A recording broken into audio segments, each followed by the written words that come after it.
Hey folks, we're recording at Chainlink's SmartCon, and joining me is Aaron Arnold, who's the co-founder of Altcoin Daily. Aaron, great to have you.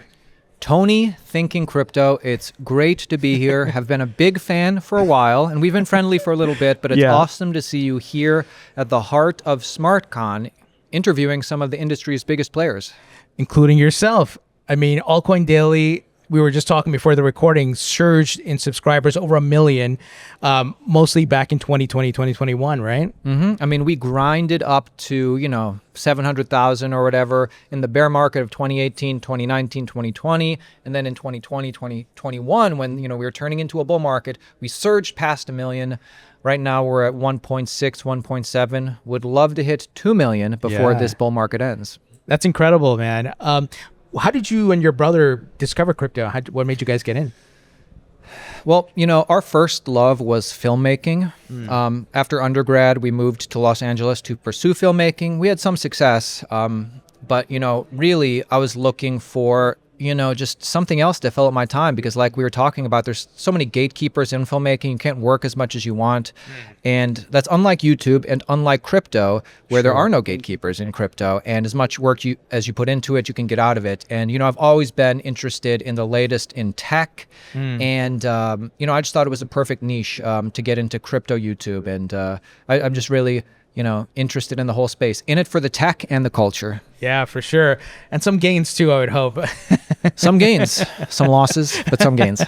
Yeah, kind of what's happening in the market right now, right? It's pretty rough. So are you guys kind of like the Mr. Beast of crypto on YouTube? Because you're the largest YouTube channel, if I'm not mistaken. We're the largest YouTube channel, number one in America. Top 3 around the world, and it goes in ebbs and flows. Sometimes we're number 1, sometimes we're number 2, but in America we're number 1. We're the, thank you for saying Mr. Beast. He's obviously the man, but what I like to say even more than just subscribers, I think we have very consistent, regular engagement. So whether the market's up or interest is up or down, we do kind of, get consistent engagement because we don't rest on our laurels. We don't take the audience for granted. We post one video every day, and I've always thought about it. It doesn't really matter, what I think is important in crypto. It matters a little bit, but what's really important is what does the audience want to hear about? What kind of content do they always, or do they want to consume? Which is kind of different from crypto back in 2017, 2018, when a lot of the people making content were like, I know what's right in crypto, whether it's your Bitcoin maxi or whatever, and I think they ought to be hearing about this. Well, I don't think that. I think whatever you want to hear about, we'll talk about. Oh, absolutely. Yeah, you got to cater to the audience, right? So, Aaron, it's been pretty rough this year. Look, we had tariff headwinds.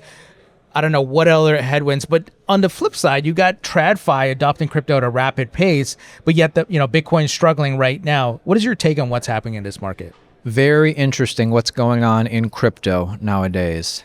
Now, I have no clue what happens in a month. I think there's a lot of reason to be long-term bullish. I mean, I guess, the big thing right now is we're nearing the end of 2025 when we'd expect the cycle to be over, for the market to top. Everybody in crypto is hoping to sell a little bit as Bitcoin hits 180K and then wait a couple years as the bear market begins. And that's not what's really happening. Volatility seems to be tapered a little bit with Wall Street and institutions coming in.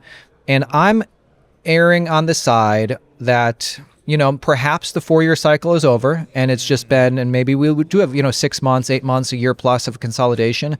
But I think there's a lot of reason to be long-term bullish because of tailwinds that this industry has. 2 of the biggest ones, the market structure bill, some of the biggest bipartisan crypto legislation in the US is about to be passed as soon as the government opens back up again. And that's going to be big. We saw how big the stablecoin bill, the Genius Act, was for the industry. The market structure bill, Clarity Act, I think is going to be even more significant. And, we're going to see Tesla, Apple, the Mag 7, the Mag 10, all being able to, get into crypto in a big way, all the biggest banks. In addition, another tailwind is we're in a rate cutting cycle where liquidity is coming back into the market. And we've already seen the Fed start to cut rates. We know, Tony, that come May of 2026, no matter how many rate cuts happen between then and now, and there's projected to be more, that President Trump is going to put in his guy as the new chair of the Federal Reserve, and he's going to want to lower rates even more and pump up all markets. Right. So that's another reason to be bullish. But, even beyond that, there's been so much building and so much, just kind of general adoption. It's hard not to, back in the day, we used to think, is crypto going to be around? Right. Is America going to try and snuff it out if it gets too big? Well, that's not happening. They're regulating it, and regulation means game on. Yeah. And then, in addition, you mentioned the Fed, they signaled they're wrapping up quantitative tightening. So we've been rising in quantitative tightening. So I can't imagine what's going to happen when that's officially over. It's a big tailwind. I'm bullish to, quantitative easing is not necessarily a good thing for the economy. Right. I mean, it's a good thing for the economy short term, but it's like long-term bad. Long-term, what happens to this system that can't keep kicking the can down the road forever? That being said, though, we've kind of been in a K-shaped economy for since 2020, basically. Those with assets have been doing well. Those that are just saving in cash aren't really doing that well. But certainly with quantitative easing coming back, those with assets, should do well. So in that regard, I'm bullish for people who subscribe to Altcoin Daily, and I'm bullish for those who subscribe to Thinking Crypto. For sure. And that's the financial education that we provide, right? It's not just, okay, yes, crypto, this new technology, but also you got to diversify into assets to outpace the debasement and the inflation. Because you could even be in real estate or stocks and you still do better than a person just sitting in cash or fiat. But crypto, as Paul Tudor Jones said in 2020, it's the fastest horse in the asset race. Mm-hmm. I just had Grant Cardone on my channel. Big real estate guy, mogul in real estate, and he's just been getting into Bitcoin, and I made him make the case. Nobody's saying real estate is going to be a bad investment over the years. But there's a reason why something like Bitcoin could be a better investment than real estate, in that it's incredibly liquid. There's no liability. You don't have to worry about the government, insurance, the title. So many reasons. And this is why we're seeing Bitcoin drop the quickest. You can't, real estate's not liquid. You can't really see that drop. Right. Bitcoin drops because it's the most liquid. That's bullish long term. Yes. But I think more and more people are realizing that we have so many huge people, big names making the case why Bitcoin is a great hard asset, whether it's, Eric Trump, whether it's Grant Cardone, whether it's Larry Fink, so many people. Yeah, it's incredible. Aaron, what are your thoughts on the likes of BlackRock and banks and Wall Street coming in? Years ago, they were all saying this is trash, index of money laundering, pet rock, and now they are building with the tech. Yeah. You know what? I think BlackRock, Wall Street institutions getting in, it's par for the course. We all, back in the day, I was trying to think of where, if crypto holders are right, where does this industry go? This is a natural par for the course and what should be happening if crypto rails are truly better than traditional rails. So, to me, I think I don't get mad over BlackRock. You don't have to like BlackRock, but you just can recognize the biggest financial leaders on the planet are not only investing in the assets themselves, but building on the rails. And overall, I think that is a very good thing. And kind of lets us know, BlackRock's not getting in to make money in 2025 or to do well in 2026. They're getting in to do well in the 2020s decade and the 2030s decade. So there's a lot of longevity here that they're realizing. Absolutely. Well said. What are your thoughts on meme coins? Do you own any meme coins? Do you think that market returns at any point? I dabble in meme coins for fun. I own meme coins. Nowadays, they're not worth too much, but, they've always been a small part of my portfolio. We cover the whole market on Altcoin Daily, and meme coins were really hot in the 2020 run-up up until the 2024 run-up up into January of 2021 when Trump launched his meme coin and became president. Boy. 2020, we should have recognized that was definitely the top. But they've always been a small part of my portfolio. My biggest personal assets in crypto are Bitcoin and Ethereum, always has been. Wait, I thought it was XRP. You know what? XRP is, they have a lot of publicity here in New York. It's not XRP for my personal holdings, but I'm rooting for them. But meme coins to me, they don't make me angry. They don't make me sad. They don't I don't think of them as a little lottery ticket, although they could be. Meme coins to me are, it just shows that these permissionless rails, anybody can build on them. Yeah. And, I'm bullish for the creator economy. I'm bullish for people launching their own community coins. Yeah. But, that being said, there's a lot of trash, always has been, but the quality ones rise to the top. And that's what we try and highlight on Altcoin Daily, and also what Tony tries to highlight on Thinking Crypto. Yeah, well said. On that note, on the other side of the token, you got NFTs. We saw a huge boom in 2020 and 2021. I believe in the absolutely the technology of NFTs, and it's going to be used in different facets of pop culture, society, entertainment, and so forth. But you think the artwork market comes back? I'm in it for the tech as well.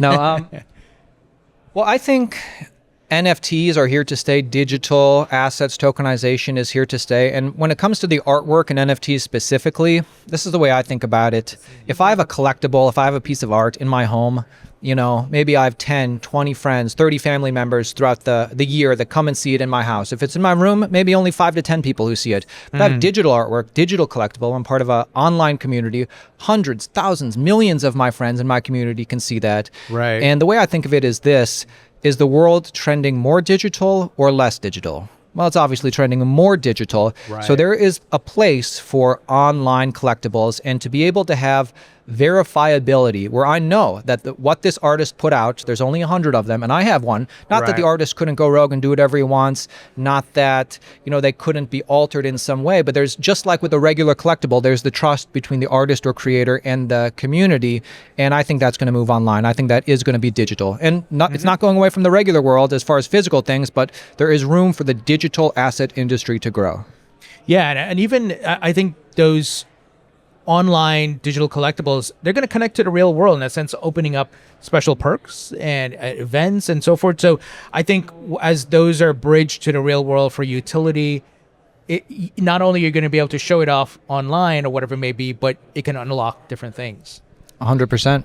Good stuff, man. Aaron, thank you so much. I know you got to go see Austin right now on stage. I do. He's about to do a fireside chat with Sergey Nazarov. I want to encourage anybody here from the Altcoin Daily audience, subscribe to Tony, Thinking Crypto. He's putting out good work in the space. And thank you for having me, Tony. Thank you, man. Appreciate it. This episode is brought to you by Uphold, which is a great crypto platform that makes it easy to buy, sell, and stake crypto assets. Uphold has over 300 plus cryptocurrencies, including Bitcoin and all the top altcoins, and they offer a crypto staking on over 19 crypto assets.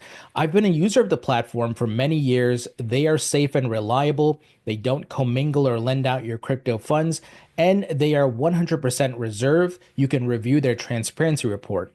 Uphold also offers an amazing rewards program where you can earn up to 5.25% on stablecoins. This rewards program also allows you to get 24-hour early access to new tokens that they list. And to participate, you just simply have to open the app once per month, deposit $50 once per month, and trade $50 once per month. And the stablecoins that they support includes Ripple's RLUSD. You can earn up to 5% on that stablecoin and 5.25% on USBC. So if you'd like to learn more about Uphold and all the great services they offer, visit the link in the description.